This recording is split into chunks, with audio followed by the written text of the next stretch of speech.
अस्सलाम वालेकुम everyone, welcome to my channel. उम्मीद है आप सब खैरियत से होंगे। कहानी को एंड तक लाजमी सुनिएगा और जो लोग मेरे चैनल पे न्यू हैं और उन्होंने अब तक चैनल को सब्सक्राइब नहीं किया है तो पहले चैनल को सब्सक्राइब कर दें। तो चलते हैं आज की सच्ची कहानी की तरफ। इस कहानी का आगाज आज से 20 साल पहले हुआ, जब डेरा गाजी खान के एक कस्बे में अकबर ने एक घर खरीदा था। घर नहीं बल्कि एक खंडर खरीदा था। एक कच्चा सा कमरा था जिसकी चार दीवारी भी कच्ची थी। घर की एक साइड कब्रिस्तान था। घर और कब्रिस्तान के बीच बस एक 7 फीट की गली थी। अकबर को लोगों ने मना भी किया कि ये घर मत खरीदो, क्योंकि इस घर में जिन्नात का बसेरा है और इस घर का पहला मालिक उसी घर में पुरस्कार तौर पे मुर्दा पाया गया था। इलाके के पुराने रिहायशियों का कहना था कि किसी जमाने में ये घर कब्रिस्तान का हिस्सा हुआ करता था, जिसे बाद में एक घर बना दिया गया। मगर अकबर ने किसी की एक ना सुनी और वो घर खरीद लिया। पुराने घर को तोड़वा कर एक खूबसूरत घर बनवा लिया। अकबर के घर की बनावट कुछ इस अंदाज से थी कि एक कमरा तिकोण की शक्ल का था, यानी एक बड़े कमरे के 3 कोने थे, जबकि बाकी 2 कमरे आम कमरों की तरह ही थे। असल में यही वो तिकोनी कमरा वो जगह थी जहां पहले भी पुराने घर का सिर्फ एक कमरा हुआ करता था। इस कमरे में पुराने मालिक मकान की मौत भी हो चुकी थी। अकबर एक जीदार बंदा था। अकबर और उसके बीवी बच्चे इस घर में 5 साल तक रिहाइश पजीर रहे। इनके साथ इस घर में क्या मामलात पेश आए ये आज तक किसी को नहीं मालूम, क्योंकि कभी उन्होंने किसी से इस बात का जिक्र नहीं किया था। अब अल्लाह जाने, वो लोग खुद जाने, वाकई वहाँ कुछ नहीं था या वो जानबूझकर किसी को कुछ नहीं बताते थे। वक्त अच्छा गुजर रहा था कि एक दिन अचानक रात को 12 बजे के करीब अकबर की तबीयत खराब हो गई। दिल की धड़कन बंद होने लगी, मुंह से झाग आने लगा और फिर अकबर अपने ही घर में वफात पा गया। उस वक्त अकबर की उम्र 35 या 40 के लगभग होगी। अकबर एक पढ़ा लिखा और बहुत अच्छा आदमी था। उसकी सेहत भी बहुत अच्छी थी। नोट करने वाली बात यह है कि अकबर की मौत भी उसी तिकोनी कमरे में वाक़ हुई थी जिसमें पहले मालिक मकान की मौत हुई थी। अब तो अकबर के खानदान वालों और इर्द गिर्द के हमसायों का शक यकीन में बदल गया कि इस घर में और खासकर इस तिकोनी कमरे में कोई बात तो गैर मामूली जरूर है। अकबर की वफात के बाद उसकी बीवी बच्चों ने वो घर छोड़ दिया। घर छोड़ने की वजह ये थी कि अकबर की बीवी की जहाँ नौकरी थी वो इलाका इस घर से कुछ दूर था, इसलिए उन्होंने नया घर बना लिया और वहाँ शिफ्ट हो गए। पुराना घर कमोबेश 15 साल तक बंद रहा। 15 साल बाद अकबर का बड़ा बेटा, जिसकी शादी काफी साल पहले हो चुकी थी, उसका नाम अली था। अली और उसके बीवी बच्चे उस घर में शिफ्ट हो गए, जबकि अकबर के बाकी बहन भाई और माँ नए घर में ही रिहाइश पजीर थे। अली अपने शहर से दूर नौकरी करता था, इसलिए 2 या 3 माह बाद ही घर आया करता था। अली की बीवी का नाम सलमा था। बताता चलूं कि जिस दिन 15 साल बाद पहली मर्तबा घर का दरवाजा खोला गया तो अकबर का बेटा अली उस वक्त अपनी जॉब पर था। हालात ही कुछ ऐसे थे कि अली की बीवी अकेली अपने 4 बच्चों के साथ इस घर में रहने आई थी। सलमा ने एक बात नोट की कि घर में अजीब सी वीरानी थी, लेकिन अब रहना तो यही था। चनाचा उसने घर के कमरों के ताले खोलना शुरू किए, लेकिन जब उस तिकोनी कमरे का दरवाजा खोला तो वहां अजीब ही मंजर था। दरवाजे के बिल्कुल सामने कमरे के अंदर एक बहुत बड़ी छिपकली बैठी हुई थी। इस छिपकली का साइज आम छिपकली से 4 गुना तक बड़ा था। ये छिपकली ही थी आम छिपकली जो घरों में पाई जाती है, लेकिन साइज में इतनी बड़ी कि किसी को भी हैरत में डाल दे। सलमा ने डर के मारे कमरे का दरवाजा वापस बंद कर दिया और कुछ देर बाद खोला तो वो छिपकली कमरे में नहीं थी। खैर, जैसे कैसे सामान शिफ्ट कर दिया गया और दिन गुजरने लगे, मगर वो छिपकली भी अक्सर घर में ही नजर आ जाया करती थी। फिर आहिस्ता आहिस्ता ये एक मामूल सी बात हो गई। सलमा को घर में कुछ गैर मामूली हरकत वाज़े महसूस होने लगी थी, मगर इसने वहम समझकर टाल दिया, क्योंकि अब रहना तो उसी घर में ही था। कुछ दिन बाद जब अली जॉब से वापस आया तो उसने घर की मुरम्मत कराई और कुछ दिन घर रहकर वापस चला गया। सलमा ने बाजार से फूलों के बहुत सारे पौधे खरीदे और घर में लगा दिए।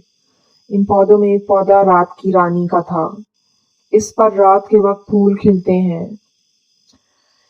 आप लोग इस पौधे को याद रखना, इसका ताल्लुक भी इस कहानी से है।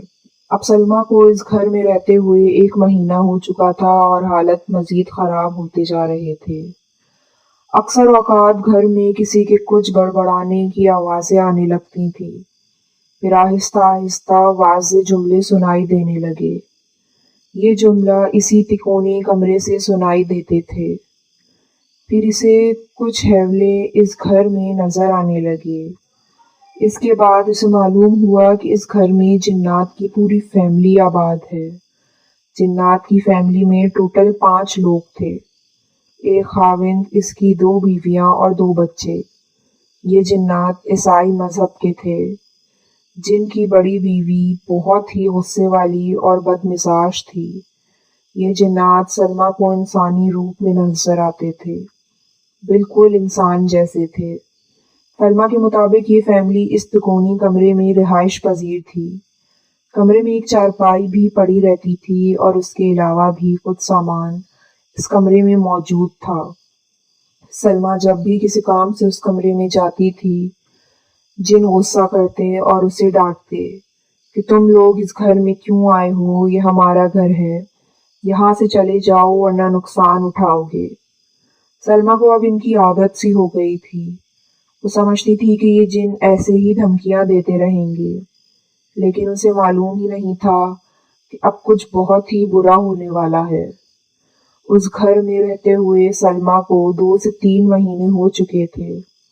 एक दिन उसने ये बात नोट की कि इसका छोटा बेटा, जिसकी उम्र 2.5 या 3 साल थी, हर वक्त तिकोनी कमरे में बैठा खेलता रहता था। उसने अपने छोटे बेटे को मना किया कि इस कमरे में मत खेला करो, लेकिन आपको मालूम है कि बच्चे किसी की बात नहीं सुनते। कुछ दिन बाद सलमा के छोटे बेटे की तबीयत बहुत खराब रहने लगी। वो समझी शायद मामूली सा बुखार है, ठीक हो जाएगा, लेकिन बहुत इलाज करने के बावजूद भी बच्चा ठीक नहीं हो रहा था। आखिरकार सलमा ने अपनी बहन से बात की और उसे सारे मामले के बारे में बता दिया। सलमा की बहन एक दीनदार खातून है। उसने सलमा को कहा कि तुम एक काम करो, उन जिनों से मुआहिदा कर लो, फिर सब कुछ ठीक हो जाएगा। उसने सलमा को कहा कि तुम जिनों से बात करो और उन्हें कहो कि तुम हमें तंग ना करना, हम तुम्हें तंग नहीं करेंगे। सलमा ने बिल्कुल ऐसा ही किया और जिनों को कहा कि हमारी मजबूरी है इस घर में रहना। मेरे पास कोई दूसरा ठिकाना नहीं है, इसीलिए हम इस घर में रहने पर मजबूर हैं। अगर आपने इस घर में रहना है तो शौक से रहिए, हम आपको तंग नहीं करेंगे और आप हमें तंग मत कीजिएगा। मेरे छोटे छोटे बच्चे हैं, मैं इन्हें लेकर कहाँ जाऊंगी। आप इस घर में किसी एक कमरे में रह लें, हम वहां नहीं आएंगे और आप बाकी घर में मत आना। जिन्होंने सलमा की बात मान ली और उसे कहा कि ठीक है, बस इस बड़े कमरे में मत आया करो, बाकी पूरा घर तुम्हारा है, जहाँ तुमने रहना है रहो, अब हम तुम्हें तंग नहीं करेंगे। इस तरह काफी दिन गुजर चुके थे और माहौल बिल्कुल पुरसुकून था। सलमा के बेटे की तबीयत भी ठीक हो गई थी। एक दिन सलमा का खावंद छुट्टी पर घर वापस आ गया। सलमा ने उसे पूरे हालात से आगाह किया और बताया कि बड़ा कमरा मैंने बंद कर दिया है, तुम भी वहां मत जाना। ये सुनकर अली को बहुत गुस्सा आया और उसने सलमा को डांटा कि तुमने क्या कर दिया। इस तरह तो ये मखलूक इस पूरे घर पे काबिज हो जाएगी। फिर क्या तुम पूरा घर छोड़कर चली जाओगी? इसने बीवी को कहा कि जाओ अभी कमरा खोल कर आओ और उस कमरे में आना जाना रखा करो, ताकि यहाँ जब चहलकदमी होगी तो वो जिन्नात ये घर छोड़ के चले जाएंगे, वरना वो यहाँ पूरी तरह हावी हो जाएंगे। सलमा ने शौहर की बात मान ली और मजबूरन कमरे का दरवाजा खोल दिया। सलमा का खावंद कुछ दिन घर रहने के बाद वापस चला गया। इसके जाने के बाद सलमा के छोटे बेटे की तबीयत मजीद खराब रहने लगी। सलमा ने इसके सारे वाक़े से अपनी बहन को आगाह किया। सलमा की बहन ने उसे कहा तुम मेरे पास आ जाओ, हम इसका रूहानी इलाज कराते हैं। सलमा अपने बच्चों को लेकर अपनी बहन के घर चली गई। एक मौलवी साहब ने बच्चे का इलाज शुरू किया और कहा कि इसका इलाज 40 दिन तक जारी रहेगा। इसके बाद इंशाअल्लाह बच्चा ठीक हो जाएगा और जिन्नात भी घर से निकल जाएंगे। सलमा अपने घर वापस आ गई और मौलवी साहब का बताया हुआ वजीफा पढ़ना शुरू कर दिया। इसके अलावा नमाजें और कुरान पाक की तिलावत भी शुरू कर दी। दम किया हुआ पानी घर में छिड़कने लगी। जब सलमा घर में कुरान पाक पढ़ना शुरू करती तो जिन्नात उसे मना करते थे और कहते थे कि ये मत पढ़ो वरना तुम बहुत पछताओगी। मगर सलमा ने काफ़ी पढ़ाई के बाद घर को जिन्नात से पाक कर दिया था। तो दोस्तों ये थी आज की कहानी। अगर आप लोगों के साथ भी इस तरह का कोई वाक़या पेश आया हो तो डिस्क्रिप्शन में दिए गए नंबर पे अपनी कहानी ज़रूर शेयर कीजिएगा। अल्लाह हाफ़िज़।